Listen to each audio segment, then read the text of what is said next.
Coming up on 90 Day Fiancé Unfiltered, fans get our first look at the happily ever after tell-all. Julia posts from the hospital as reports fly that she gave birth, but hubby Brandon is nowhere to be found.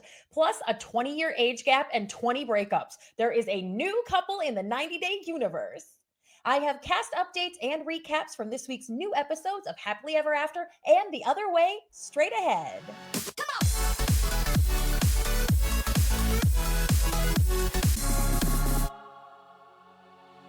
Hey everyone, welcome back. If you are concerned that you missed this week's brand new episode of 90 Day Diaries, you did not. It wasn't on this week, even though they promised us it would be. That is just the beginning of the swerves and the breaking news this week. I know I also teased some 90 Day Fiancé themed Halloween costume ideas last week, but I decided that I would look a little silly sitting here by myself in a costume. And also, we have some pretty heavy news this week to cover. And so that just didn't seem right. On that note, let's jump right into it. As I mentioned there have been mad crazy reports this week online that Julia, who is very, very pregnant, gave birth to a baby girl. But as I am always here to help you wade through the clickbait, those reports are not true. However, it seems that Julia sparked this with her own information about being in the hospital. She's made posts all week long about how she is physically and mentally feeling bad. She has no energy. She's only sleeping a couple hours a day. She posted several times from a clinic this week and clearly was dealing with some sort of health issue. Another twist here, amongst Julia sharing what she's going through this week, she also made a ton of vague posts that would indicate that all is not well in her marriage with Brandon. Get this,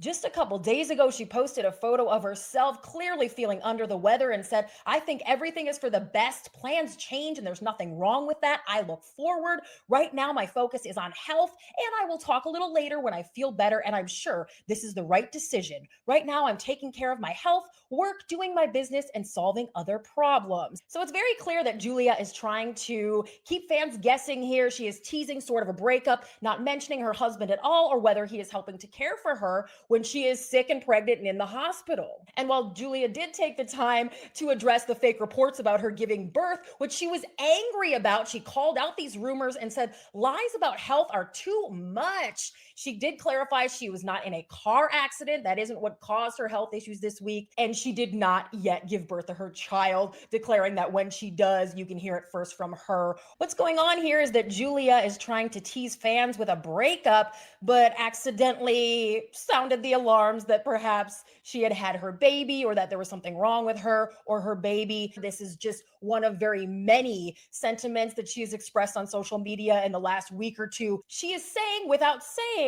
that she and Brandon have broken up.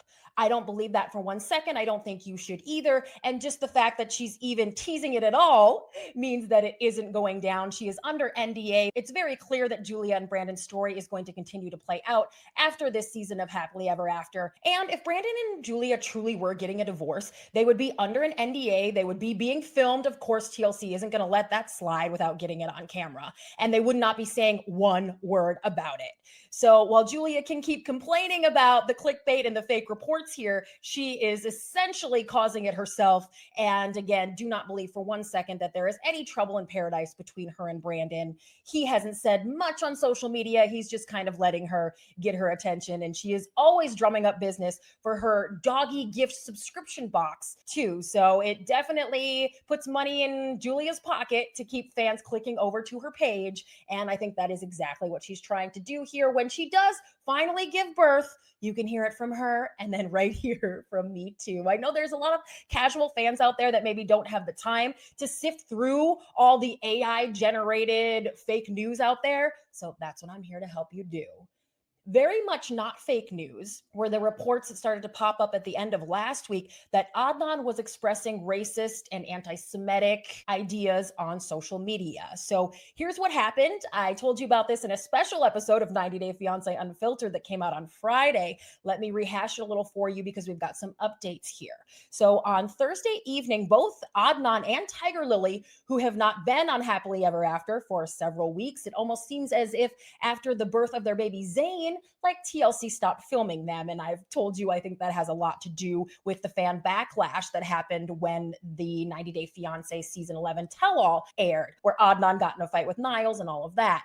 Well, something really lit them up, Tigerlily and Adnan, on Thursday evening, because they were reposting a lot of political videos and a lot of sentiments about Gaza, specifically Palestine. Of course, the 90 Day stars are free to speak their opinion, just like the rest of us, but here's where Adnan went wrong. Thursday evening, he reposted on Instagram stories a comment from a fan who said, "I'm sorry to say this, but Hitler knew what he was doing. He knew they were bad." That's what someone else said. Here's Adnan's response, quote, "He left the leftover to show us why he did it to them." So Adnan's broken English isn't really helping here, but essentially he is praising Hitler's actions, he is endorsing the Holocaust, and he's insulting Jews. Of course, that's very obvious. There's no room for interpretation here. And if you're watching on YouTube, you can see the exact slide of what he said. So this caused a lot of commotion, of course. We all picked it up and everyone was talking about it. Adnan and Tigerlily have not specifically addressed that post, but they have continued to repost and go very political on Instagram for the last several days. Lots of fans were shocked by Adnan's post, and TLC, of course, said nothing, as they never do when they fire anyone. When they have had cast say racial things online, they always go radio silent. So do not expect TLC to say anything about this. And if Tigerlily and Adnan have been fired, that's something we will never get a confirmation of either. Meanwhile, they're pretty excited about all the attention this is bringing them. There has been no remorse shown. Adnan never directly addressed that specific slide. They continue to post a lot of political content on Instagram stories. And Tigerlily just yesterday had this to say about the controversy surrounding Adnan's anti-Semitic post. She said, "Ooh, it looks like Adnan already broke the internet for the right reasons. Speaking up for Palestine, calling out the double standard. Thank you for using your platform to amplify what matters. Pro-Palestine voices will not be silenced," is what Tigerlily said here. And there is some praise from other social media accounts who are essentially saying that Tigerlily and Adnan are being chastised for their political views. When, I want to be very clear that the only criticism I have here is Adnan's clear anti-Semitism and endorsement of the Holocaust and Adolf Hitler. And it's very interesting, of course, for Tigerlily to use that phrase, break the internet, because that is what she and Adnan have been trying to do for weeks. Remember the whole clickbait breakup thing, and they are charging $9.99 for people to be subscribed to their exclusive content and all of that. So they are really just trying to make a splash, and Adnan certainly did that here. To follow this up, Adnan is still going. He said yesterday, "I have the solution to fix this problem and make peace again in the Middle East." Oh, why didn't we just ask Adnan? He says he'll talk about it in good time, He'll help save the world when he's ready. Adnan also added, "Everyone should know Adnan not doing any of this to collect money or followers. I'm doing my job as a human." So Adnan wants us to think that this isn't about lining his pockets or getting attention. He wants us to think he's obligated to praise the Holocaust. Honestly, this is outside my realm of expertise, this political stuff. I report on reality TV stars and what they post on social media. So I will tell you what the other cast members had to say about this. You guys remember Mahdi of Maddie and Stevie, also from 90 Day Fiancé season 11. He put it very well, posting, "Justifying what Hitler did shows how rotten someone's soul can be. If you think a person shouldn't be alive because of their race, religion, nationality, etc., shows you're a disgusting creature. I can't even call you human. Puke emoji." That's what Maddie had to say about Adnan's sentiments. And again, I just want to say the criticism here, not for them speaking out against genocide, but for anti-Semitism. How about some good news on that note? We got finally our first look at the happily ever after tell-all. So there is just a tiny little 15-second tease that TLC has aired so far. There are 3 episodes left of happily ever after before the tell-all. And for the first time ever, this is why it was so shocking to me to see this footage pop up on my screen, is because there have been 0 spoilers for this tell-all. I didn't even think, honestly, that it had been filmed yet. I thought that Adnan and Tigerlily went off on Thursday night because they had gotten word that they weren't going to appear on the tell-all, which it does not look like they are there. But we can guess that the tell-all was filmed in early October because, get this too, Kara, who is on this season, and Shekinah of Shekinah and Sarper from the last season of 90 Day Fiancé were posting from the same hotel in early October. So what that tells me is that Kara's there filming, of course, the reunion, and that Sarper and Shekinah may be making a cameo. They've been doing this, having past stars on to kind of weigh in. And of course, Shekinah and Sarper have really thrown down on past tell-alls. So that makes a ton of sense that they will be there too. In the little tease we got from TLC, we see Matt and Jasmine, Yara and Jovi, and Kara and Guillermo talking about Kara's potential cheating. So everybody is looking good, super glam.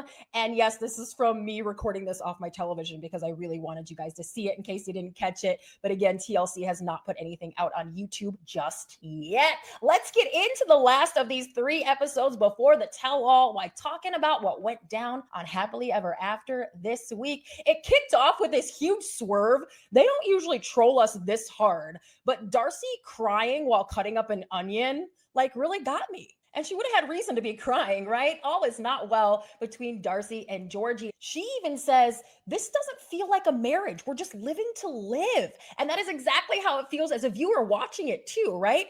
I have to keep wondering, why is Georgi speaking up now? If he has just been all's well in the marriage up until this moment, why now is he having a problem with anything that's going on? Nothing's changed for years. He talks about her behavior in Bulgaria really setting him off, but I wonder if he is empowered by that raise at his job that Darcey mentioned several weeks ago. If Georgi is starting to make more money now, perhaps he is feeling some independence and thinks that he could divorce Darcey, and maybe that's what is sparking his displeasure. I do always love to see Darcey's daughters, Aniko and Aspen, because they spill the tea. They look super cute, and the moments between Darcey, Stacey, and her family are just always so much fun. It makes me miss that hour of Darcey and Stacey that we used to get when they had their spinoff. And the daughters really out the situation. They give us the scoop that Darcey and Georgi did not spend the holidays together last year. So again, we're just always looking for the little tidbits that might let us know what's really going on behind the scenes. And it seems that Darcey and Georgi have not been very close or really been living like true married people.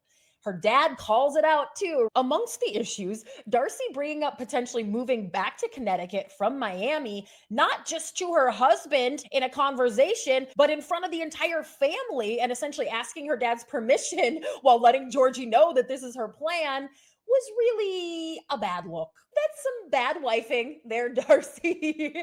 I don't criticize Darcey very often, but I was surprised to see her do that. And I think that maybe it was a little bit of revenge for Georgi saying last week that he might go back to Bulgaria by himself, and indicated that he would like to do some solo traveling, be without her a little bit. I think she's butthurt from that. And so she's like, well, you want to make moves that are going to affect our whole life? Watch me, babe. Her dad is so right, though, that they cannot just go and move back into the house. They do need to build together. They need to take care of each other. And the fact that her dad doesn't want them there, even though he's dealing with what sounds like pretty serious health issues, and that's not the first we've heard of that. I think he's been dealing with some cancer for a few years now. So him still not wanting his daughters to live with him, even though it seems like he could maybe use the help, is very telling. They clearly bring a lot of chaos, maybe in good and bad ways, depending on the day. And dad is just not having it. Part of that chaos is Stacey is not letting Georgi slide. She is PO'd about what he said about them being broke. And so now I think to Stacey, it feels even more personal, even though it's not her marriage. And I appreciated that she just straight up asked Georgi, hey, are you in this marriage or not? He in turn had a really good point about Darcey only focusing on the bad. She's only ever telling her family when they have a problem. There's so much focus on the bad. Georgi is right to say, hey, we have some good too, and maybe let's focus on that. He went a little too far saying that he's the one wasting his good years, because I would like to point out that if Darcey and Georgi would get it together and work on their marriage, they could maybe have the best years of both of their lives together. And wouldn't we love to watch that? Them being happy, an actual happily ever after on Happily Ever After? Who'd have thunk? I want to remind you, we all thought that Florian would do the same thing that everyone's suspecting of Georgi right now. Remember, Florian cheated too back before he came to America. He seemed like he wasn't that into Stacey from day one. And now they seem to have a pretty good marriage. Florian actually smiles and laughs sometimes on this show and has shown us that who he is not some playboy. He's not some gold digging man. He kind of just goes with the flow. And I think Georgie and Darcey could get to the same place in their marriage. Why not? If Florian and Stacey can do it. There is, of course, no hope left, though, for the marriage of Jasmine and Gino. I got to add a little context to what you guys saw go down on the show this week. Jasmine has been saying for a long time that Gino took her money. And I've been saying, babe, you don't get paid when you're the international person filming the show. Why did you believe if Gino told you that he was just going to give you half of that? Well, it turns out that I was on the right track there, and Jasmine really laid it all out for us on Instagram. Here is what she had to say. Gino made over $100,000 for the show. He had to split that with me. He never did. Instead, he reported on immigration. Again, Gino does not have any legal obligation to split that money with Jasmine. If it was her money too, TLC would have written a check out to her as well, obviously. They're doing everything on the legal up and up. Perhaps Gino did promise her, but that's all that was. Jasmine goes on to say, Gino never purposely included my children and that she is doing that on her own currently. We all want to know more about that. She goes on to say the money he sent to Panama for the dress and everything else that was during their wedding was my own money made from cameos. He also took money from my cameos as well. There's much more to his abuse that you are not seeing on TV, but I'll be showing it all. Jasmine says, I believe in the American legal system and I hope justice will be served. She added a little more talking about the definition of human trafficking, implying that she herself was human trafficked by Gino, saying it is a crime involving the exploitation of a person for labor, services, or commercial sex. So that is how Jasmine is spinning all of this. And this isn't the first time that we've heard about the American partner taking the spouse's cameo money either. I don't know how cameo works with the pay, but they have to have some sort of American bank account, is I believe what it is. So a lot of them filter what they make on Cameo through their partner who lives in the US. Michael and Angela are another couple where there was a lot of talk about that. And Michael says the same thing happened to him. So we do understand what Jasmine is saying here, but unfortunately, she's just plain wrong. She was also just plain wrong to feed her unborn baby. Gosh, I know I shouldn't say this kind of stuff. It is none of my business what anyone eats, especially not someone who is feeding their pregnant body when I've never even had that experience. But tell me, if you have, is it safe for a pregnant woman to eat freeze-dried candy or dry ice anything?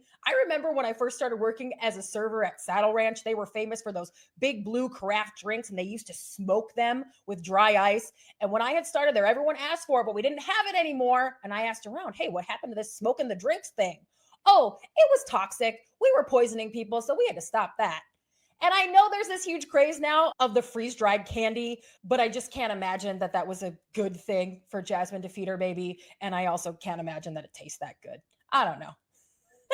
Y'all weigh in, let me know. This is the first time that we have heard Matt talking about divorce for Jasmine and actually pushing for it. So I don't know about you guys, but I oftentimes forget that Jasmine has her green card. And I think the producers are doing that on purpose to ramp up the whole her maybe getting deported thing or to ramp up that Gino has the power. Well, Jasmine does have a green card. And so Gino's only really move that he has is to accuse her of marriage fraud because she's already got the visa. She's already here and she can stay.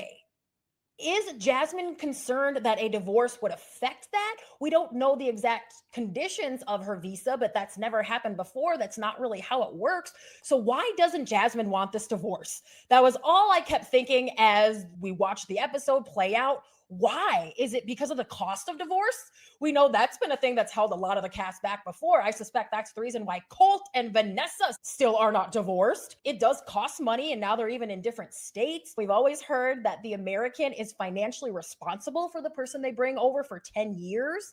I believe that applies even if they do get divorced. So does it have something to do with her not understanding how that works, or she's just concerned that Gino won't be responsible for her then? She's trying to make that stick. One more little sidebar too. This occurred to me. Gino was allegedly the one who kicked Jasmine out of the house. She's got the whole story about, was it like the day or two before Christmas when he did this and threw all of her stuff out on the lawn? So doesn't that kind of complicate his case if he's saying she's the one who committed fraud, but he's the one who cut off the marriage? I'm just really curious how Gino expects that to play out. And when his cousin Michelle said on the phone to Jasmine, just because he said it doesn't mean it's true that he went to immigration. That made me feel so much better. I breathed a sigh of relief when cousin Michelle said that because it's like, oh, maybe this is all just to get Jasmine wound up. Maybe Gino is just trying to be a dick. Maybe he didn't take it that far to actually try to get her charged with marriage fraud. Or maybe he did. Either way, they are still married and she is having this baby. The whole idea that the husband is legally assumed to be the father in the eyes of the law if you are married, that's something we've heard before. Like, how does she not know that? Remember, Gypsy Rose had the same situation with her husband and then the boyfriend that had been the ex-boyfriend and the whole thing, and that got really messy. So, of course, this is a complicated situation.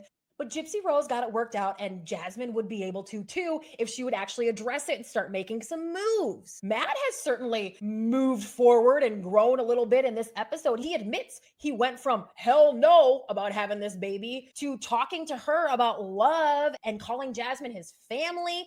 And Matt even finally admits this week that he is scared, that he has fear. So he is really growing. I'm going to give him some credit here. He also dropped a little bit of a bomb. He explained what Gino did as when Gino filed paperwork for Jasmine's deportation.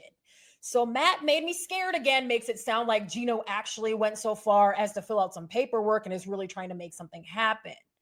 So, ooh, baby, we are scared for Jasmine. She is scared for herself too. And she was talking on Instagram Sunday night about her and Matt's relationship. At least she can get a little bit of solace there. But I'm wondering if you all agree that Matt is, according to Jasmine, all green flags. She said, Matt and I, we are not perfect as a couple, but different from my previous traumatic relationship. Matt avoids conflict and argument. She says, he always tells me, I don't like to spend not even a minute of my day mad and without talking to my best friend. Jasmine says he is all green flags. Well, I wouldn't go that far, but he certainly made a better showing this week than he did last week. And I also don't blame them both for being terrified of what's going to happen in their future. If Jasmine had a mom like Betty, Brandon's mom, maybe I would understand why she is so afraid to spill the beans. Let's talk a little bit about Brandon and Julia's storyline on Happily Ever After this week. Betty has always got her wine to go. That was my little observation. She really is always consuming wine. Just throwing that out there. And Brandon wants us all to stop being so critical of his parents. He posted on Instagram this week and a little message to all of us fans. He said, people can say what they want, but I think family deserves love and respect. We are all not perfect, but we are working on it. Standing up for Ron and Betty. Brandon is, well, they are always looking out for him too. Ron and Betty are right that Julia and Brandon should be concerned about their financial situation if they're making these plans. But the fact that no one can say, well, they're going to get a big fat check from this show and it doesn't matter if she sells her apartment or not, is just like starting to be a very glaring omission. We kind of got to move past all this and really get to the pregnancy stuff. Do we believe Ron and Betty when they say that they care about Julia? Like that they say that they love her and want what's best for her too? Do you believe them? I kind of do. Some of their passion just seems a little misplaced, like maybe they are just a little too involved. But also, if they care so much, then they should care about the way that they are speaking to her and the chaos that they are just contributing to in Julia and Brandon's life. Ron and Betty just talking about the money too. And then later, just to producers, when they're talking not to Julia and Brandon, they say, listen, go to Europe isn't going to solve their problems. That's not going to make your marriage better. How is that going to make you ready for a family? That would have been the point to make instead of just going in so hard about the financial stuff when they were trying to get their point across to Julia and Brandon. Then, of course, like mother, like son, Brandon gets wine drunk and cries just like Betty does, exaggerating, I've lost my parents. after they storm out. Something tells me that even if there is trouble in paradise between Julia and Brandon, as she is trying to indicate online right now, that Betty and Ron are still heavily involved in pregnancy, baby, and everything that they've got going on right now.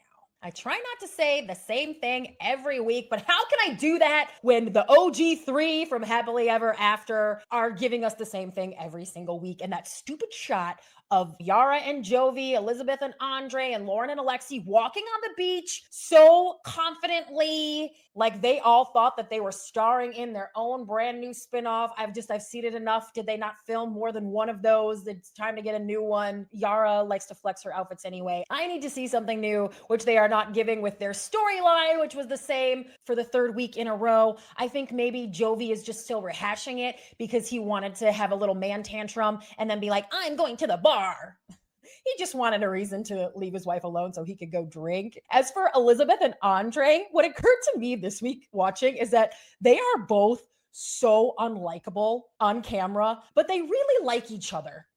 And they have had a lot of drama in their relationship between the two of them. But for the last few years, besides the Moldova money stuff, they have really been pretty solid as a couple. And so they don't really need us to like them because they like each other just enough. Lauren and Elizabeth are still rehashing the same body shaming stuff from weeks ago from Yara's puppy party. And Elizabeth telling Lauren to talk to her husband is super weird to me. First of all, Elizabeth is very involved, and she's the one who was the conduit between her husband even knowing what the text messages were. So why should Lauren have to go talk to him? He is aggressive, he is misogynistic, and there would be no resolve to that anyway. And Elizabeth must know that. For her to put her hands up and be like, I'm not in this. Why are you talking to me about it? Talk to my husband. Was ridiculous. And when Yara jumped in to stop Lauren and Elizabeth from arguing when it was getting really heated, I bet the producers wanted to reprimand her right there on camera because they were both getting really, really amped up, and Yara just threw a big old bunch of water on that fire. She was like, guys, I don't think this is the time or the place. You just need more time to heal. And so I assume that we will be seeing the same storyline still continue to play out next week. What is going to go down on Happily Ever After next time? Well, yes, Elizabeth tells Yara that Lauren has been talking crap about her behind her back, about her clothes and her looks. And Elizabeth says, I just didn't want Yara to go through the same thing that I went through with Lauren, so I have to tell her. Evil Elizabeth. Lauren was then going to storm out, and maybe they will finally start giving us something. I know we are going to love watching go down the House of 11 fashion show. Everybody's walking the catwalk. It looks fabulous. Georgi maybe doesn't think so, though. He's going to break down after the fashion show and say he doesn't know anymore if he wants the relationship with Darcey to work. Oh, can we wait till next week to make sure it's all okay? I don't know. Then Julia and Brandon finally leave for Europe. Is she already pregnant? The timing working out. She almost has to be. And we are going to be looking for any little signs that that is the case, of course. And Jasmine will finally call her mother and seemingly tell her the truth, tell her what's going on.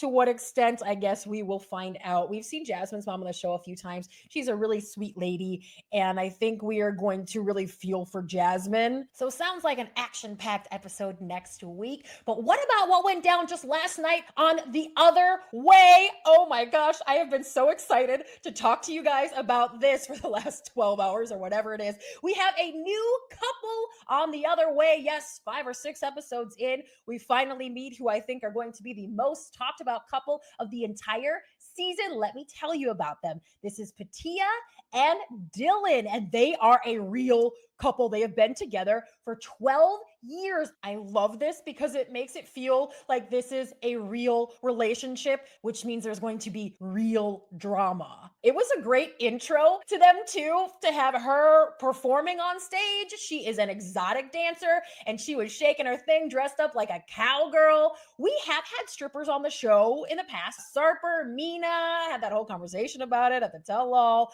but not anyone who was doing the job currently from my recollection. So that is certainly an interesting aspect to this. Her stage name is Chalita, and Pattiya must be pretty good at this because she has been shaking her thing since 1989 when she was 21 years old. She is now 58. Her fiance is only 38 years old. He wants us to think he is a plumber from Tasmania, but swerve, he is also a stripper and is the only male stripper there where he lives. So he must get a lot of business. He's like kind of famous too. He was on Australia's Got Talent and then ended up getting a huge job from that. Dylan was the MC of Thunder Down Under, the male burlesque review. I don't know what you'd call it. You guys know what Thunder Down Under is, right here in Las Vegas. And that's kind of a high profile gig. I know a woman who is a great comedian, and she got to do it recently. And that's something where they've had pro dancers from Dancing with the Stars, and where they have tried to get other celebrities to fill that role. So I'm getting ahead of myself here, but I think the fact that Dylan is now on TV means that he will be getting this gig emceeing Thunder Down Under again very soon. I'll keep y'all posted if I see it on a billboard. But Pattiya says when it comes to their relationship, it was love at first boob sight. He went crazy over her body, and she the same. She said he has the best abs. She loves his accent. And at that point, I was starting to wonder, is this couple just all about the passion?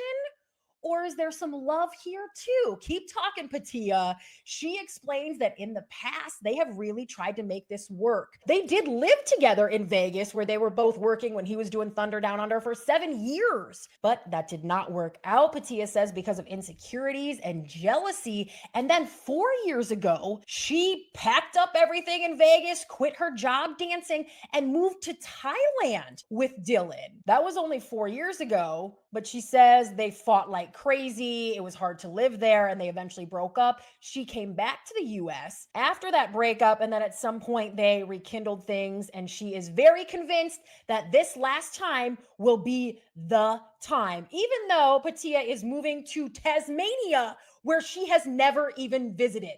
She has never been there, and she is packing up everything, and she is moving herself and her whole life to Tasmania, where she does not intend to dance. Dylan says he's going to take care of her, and she doesn't need to do that anymore. But she's heard that before. They made the same pact when they moved to Thailand. So why does Pattiya think this will be different, especially when she reveals that they have broken up more than 20 times? Wait, tell me more. And she did. She had her nephew, Nicholas, over, which was kind of suspect. She acted like they were really close, but they clearly hadn't seen each other in a long, long time, and he didn't know much about her situation. That worked out well, though, because then she could really explain it to him and to us. I listened to every word twice, and I can tell you the timeline that she's explaining here of their 12-year relationship totally tracks. Like, everything works out. And it is clear to me that even though this is a pretty wild story, everything is true. And I think we are going to get some real chaos from this couple, because she is convinced that when she gets there, he's going to propose, they're going to get married. But I got to ask, then why doesn't he just come back to the US and live with her in Vegas, where he's called home for 7 years before, do the K1 and get married here? So does he not really have the intention of getting married? I don't know. She's crying while telling the audience that she is certain things are going to go different this time. And I cannot wait to see if that is the case. It's like Luke and Madelein saw Pattiya and Dylan coming and were like, oh, we really got to show out this week. They are supposedly going to get married. A little bit of a spoiler alert here, folks. A couple pictures popped up online this week that depict what looks like Madelein and Luke's wedding. However, there's one photo where she is getting off the helicopter in a wedding dress and some purple shoes that's sparking a lot of conversation. And that really looks like a real day of moment where they were about to go get married. There's another photo that's clearly posed with a helicopter that was taken by a professional photographer, where they are both looking gorgeous also. How many helicopters did they rent? How many times did they do this? How much staging was there for TV and for social media and stuff? And do they actually go through with a ceremony and get called husband and wife at the end of one of those days? I don't know, but their looks are certainly interesting. And another little tidbit from social media this week, I wanted to share this because Madelein obviously goes too far on this episode, and she felt the need to explain to fans about her behavior from last week. So listen, I think this is telling. Here's what she had to say. Many people think that I got angry because there was not enough money for the wedding, which is not true. She says her anger and her reaction was because Luke was actually sending the money to her to pay for that property that he is talking about, how he wants to start a boutique hotel. So she says that's what the money was earmarked for. But then in front of her pageant coach, who is also her wedding planner, he starts saying that the money was for the wedding. Madeleine says he just got confused. He doesn't remember what it was used for, not necessarily that he had nefarious intentions, but that it puts her in a situation where her good image that she's created in the modeling industry and in her reign as a beauty queen for more than 2 years, she says that is harmed by her husband. And that hurt me a lot, is what she said. So that is certainly understandable. And I think too, when she explains why she got so hot under the collar about the stripper tonight too, you go, oh, okay, but it's her reactions that are the issue. She does have self-control, because at the beginning of this episode, she talks about when he first got to Medellin, she says she wanted to be intimate with him, but she was angry and she was going to withhold. He reiterated, yeah, we kissed a little bit, but that was all I got. She does have some self-control. Where was it tonight? I don't know. I actually had a lot of hope when this scene started. They're going to go cake tasting for their wedding. She says she's being cute, and he's like, oh, sometimes. And yeah, that seems pretty accurate. The whole, oh, I like this cake because it's floofy. I really enjoy watching Madeleine. I think she's entertaining. And so I had high hopes that we were going to get through a whole scene being like, yay, this is so fun to watch. Not so much, though. I never understand being mad about the stripper thing either, because they are dancers. Yes, they're naked. Yes, maybe they're rubbing themselves on your man, but that's their job. It's not their job to have sex with your man. So, like, what are we really that upset about? Is it that harmful? In another situation, if your man was out and just let any random girl dance on him, yes, that would be problematic. But I think the whole stripper thing, we kind of just need to accept it a little bit, especially in the context of a bachelor party. And it was so funny how she is causing such a stink about a stripper, while we have the juxtaposition of this brand new couple on the series who are both strippers and are trying to make their relationship with each other work. It was kind of genius. But it took too hard of a turn, though. Madeleine really loses her cool, throws cake in Luke's face, pushes it all on top of him. It's smeared all in his hair, all across his body. She clearly is not trying to physically harm Luke in this moment, but I just have to say, no matter how silly and harmless domestic violence, which is what this was, it's still not okay to be shown on TV. And they are just really gaslighting Madeleine. They know if they put a cake in front of her and piss her off, they knew exactly what was going to happen here. And I'm just starting to feel bad for her. She's not adult enough to handle these situations. She is not adult enough to be getting married. Luke should know that and shouldn't be putting her in these situations, and neither should production. So I just really do not want to see Madeleine continue to make herself look bad, to continue to do things on camera that could really affect her for the rest of her life. And I hope that this is the last time we see her get physical. When she explains, though, like she did about her behavior last week, her anger was understandable. She doesn't say, you let some stripper grind on you and that's my issue. She says he knows my rules. She is mad that he disrespected her and lied to her. You can't be mad at her for that.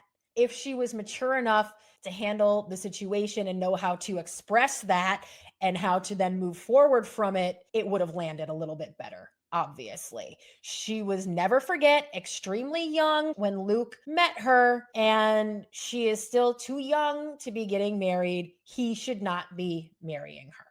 I don't understand, seeing as how we've never seen them have a great relationship, and her being so young. Why do they need to get married now? Why get married at all? I just wish there was something else to say about their storyline. Let's move on to a couple who is a little less controversial, Matthew and Greta. I can't figure Matthew out, though. He at some points seems thoughtful and caring towards Greta, and like, oh yeah, I knew she'd have a long day and that's okay. But he's also just so nonchalant, didn't bother to get much ready for her and all of that. So what are we going to see from him in the future? I'm still not sure. Even when his parents come in, who are darling, and it was a big relief to see that Greta's got somebody there who seems to be caring about her well-being. The parents reveal that they have made some meat-free zones in the freezer and the fridge for her since she is vegan, but their son is vegan too. He should have been the one making a meat-free zone for her and everything else, getting the room prepared and all of that. His mom maybe clocked that Matthew wasn't doing enough because she not only made this beautiful vegan cake, which looked delicious for Greta, but she also was like not coddling him when Matthew goes, "Oh yeah, I've been so busy getting ready for her to move here." And the mom's like, yeah, but she had to pick up everything and come all the way here and move herself here. So at least Greta's got somebody looking out for her. That made me wonder though, if Matthew's parents aren't all like, "Oh, Matthew can do no wrong if he's not a mama's boy," then why is he still living at home? I'm also not convinced that it was his thoughtfulness that brought on this whole massage scene and conversation. I think the producers probably just really needed to get them out of the house. So they were like, "Oh, what does she like to do? Okay, well, we booked a massage. You tell her that was your idea." And I'm sure he went right along with that. As for the idea of her having these massages weekly, everyone has their thing. She even brings up he bought some super expensive engine and that he spent a lot of money on his computer. So everybody's got their thing that they like to spend their extra money on. If hers is getting a massage, just because it's not something that goes on a car, which can get you somewhere, does not mean that it is unimportant or that she shouldn't be able to have a thing that she enjoys every week because she isn't the current breadwinner. I didn't like that attitude one tiny bit. But didn't the argument seem a little bit premature? It wasn't an issue yet. She wasn't asking for massages yet. He wasn't feeling like an overwhelmed breadwinner yet.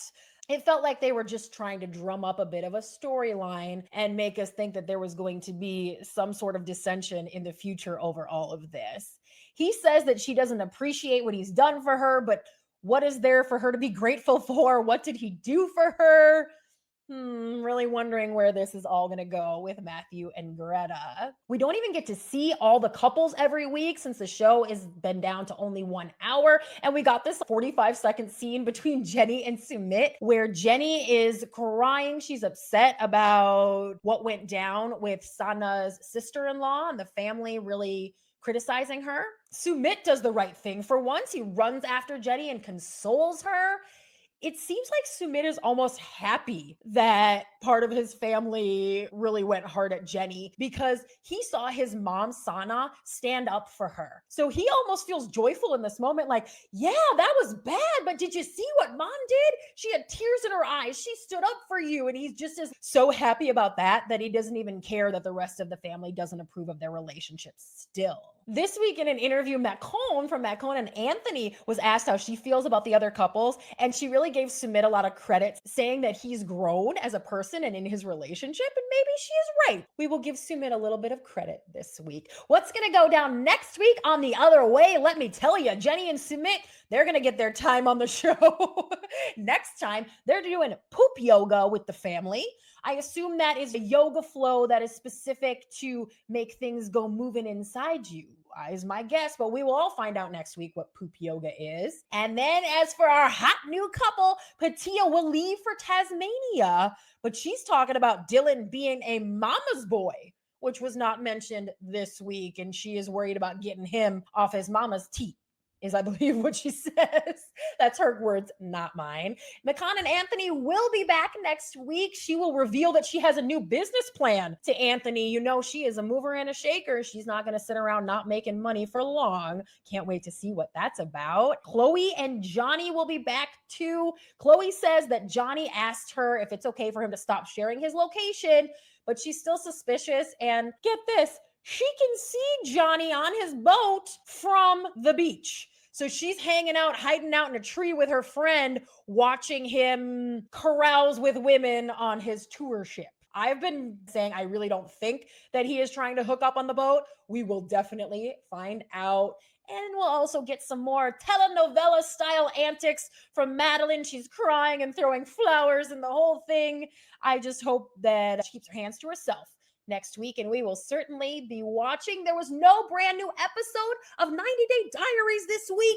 Did you miss it? We're all so critical of the show, and then it wasn't on this week, and everybody's like, hey, where was it? It even looked at one point like it was scheduled to air, so not sure what happened there, but it will be back next week. And that tease is still Thais telling her friends that Patrick thinks she's cheating if they don't have sex, Natalie getting her nose job, and then Kobe and Emily arguing over parenting. So we will definitely be jumping into that next week and covering it all right here for you. Do not forget, guys, if you watch this show, 90 Day Fiancé Unfiltered on YouTube, that's where you get all the receipts, all these posts I'm talking about, and the pictures and videos, the sneak peek of the happily ever after tell all. I am showing all that to you, so you got to watch. This is also available on all your favorite podcast apps. New episodes land on Tuesday evenings. You can follow at 90 Day Fiancé Pod on Instagram so that you know as soon as the episodes are out. That's also where you can see the screenshots from this week and where all the kind of chaos, drama, and commenting goes down over there. Please check out my other videos too. I have a brand new one featuring every single 90 Day Fiancé related update from the entire year of 2025.